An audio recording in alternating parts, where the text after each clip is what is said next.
Here's a healthy young man who visits the DPRK, commits a crime, and ends up in a coma, in a vegetative state, on your watch. How can Americans think of that and not feel some kind of deep resentment about the country that arrested him and imprisoned him, didn't let his family visit him, didn't let the Swedish ambassador have consular access to him? 이 행정부나 혹은 그 어떤 사람들이 그 어떤 목적을 위해서 우야 완배우가 사망하게 만들지 않았는지, 그 미국 내 반공화국 적대 감정, 반공화국 여론 이런 걸 더 조장시키고 불러일으키기 위해서 이런 목적 추구해서 우야 이렇게 하지 않았는지 이런 생각이 듭니다. That was New York Times columnist Nick Kristof speaking with a senior North Korean official who suggests the United States government let American student Otto Warmbier die to stir up anti-communist sentiment. And Nick Kristof joins us now. His latest piece in the Times, Inside North Korea and Feeling the Drums of War, comes after a 5-day trip to North Korea and gives a glimpse at life inside the country and the growing hardline sentiment among its population toward the United States. Nick, good morning. Good to see you. Good to be with you. You've been in North Korea before, most recently in 2005. You're always watched, you're always minded there, but you say this trip was much different. Yes, I mean, look, it is always a very bizarre place. This time there was a military mobilization that I have not sensed before. There was a menace in the air that I have not sensed before. Everywhere you go in Pyongyang, the capital, there are posters showing missiles striking the U.S. Capitol. And maybe, the thing that kind of shocked me the most was that we were isolated in the official foreign ministry guest house. And at first I thought this was to separate us from people so we couldn't do our reporting. I gradually came to realize that no, this was to protect us, that the foreign ministry was engaged in an outreach to American journalists, and the security forces might not be fully behind that outreach. They suspect you were a spy of some kind? One person, the military in the past had agreed to give me interviews. This time they refused, and I was told that that's because the security forces regard every American journalist as a spy, and they didn't want things to go wrong. Nick, given how on edge things were there, imagine we had an incident between, say, an American ship and a North Korean ship, or between an American aircraft flying near North Korean airspace, as happened a few weeks ago with the B-1s. What is your sense of how this will play out? Do you think there's any ability or any interest on the part of North Korea to manage a crisis with the United States? Or do you think where the Trump administration now is and where North Korea now is, that if something happens, it's a spark?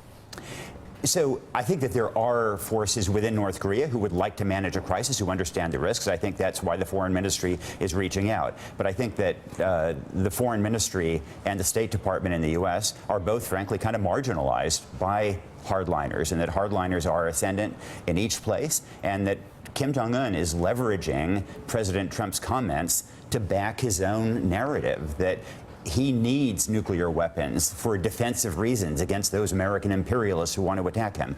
And so everybody is on a hair trigger, and when you have that kind of hair trigger, things go wrong. You quote a man on the street saying that he believes that North Korea could destroy the United States in a nuclear confrontation. That's delusional, obviously, but my question is, does the North Korean leadership believe that it has the capacity to, quote, destroy the... How disengaged from reality is the leadership in your assessment?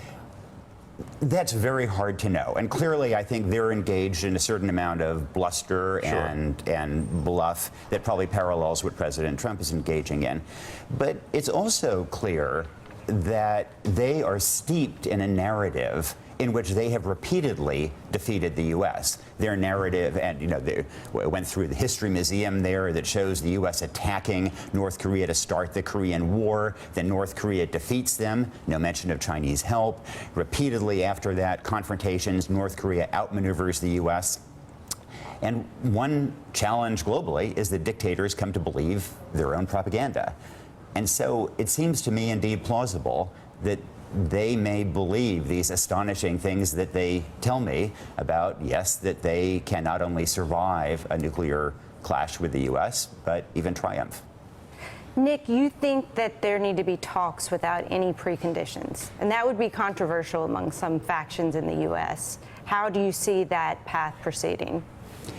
Well, unfortunately, I don't see it as likely proceeding. I think it is, maybe the last best hope to avoid some kind of confrontation or just long-term deterrence. But I don't think that there is appetite either in Washington or in Pyongyang for those kind of talks. And I mean, I must say, I was kind of surprised that the North Koreans, when I was pushing this line or pushing a version of a freeze for a freeze, they weren't very interested. This is very grim.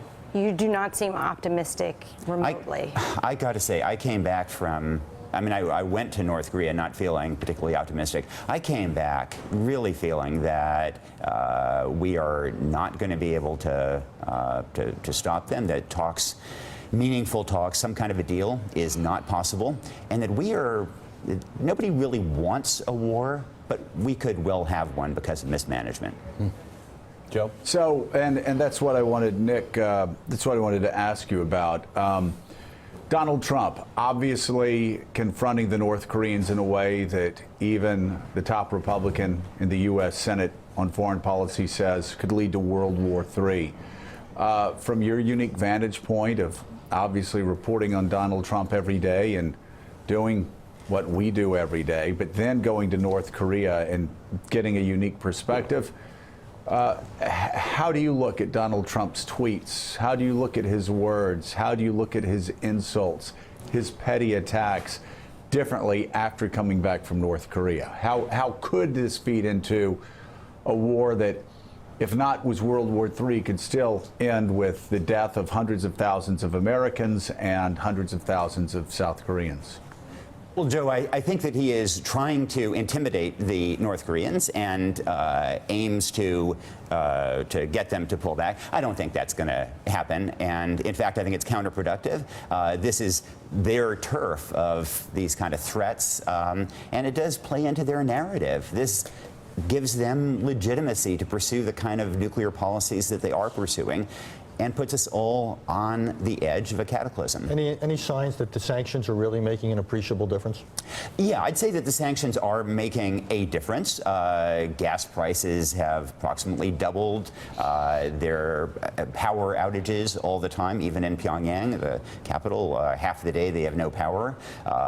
Business people are clearly talking about it, but it's a pinch. And the larger context is that the North Korean economy is actually growing substantially faster than the U.S. economy, partly because they've been liberalizing their economy and boosting productivity.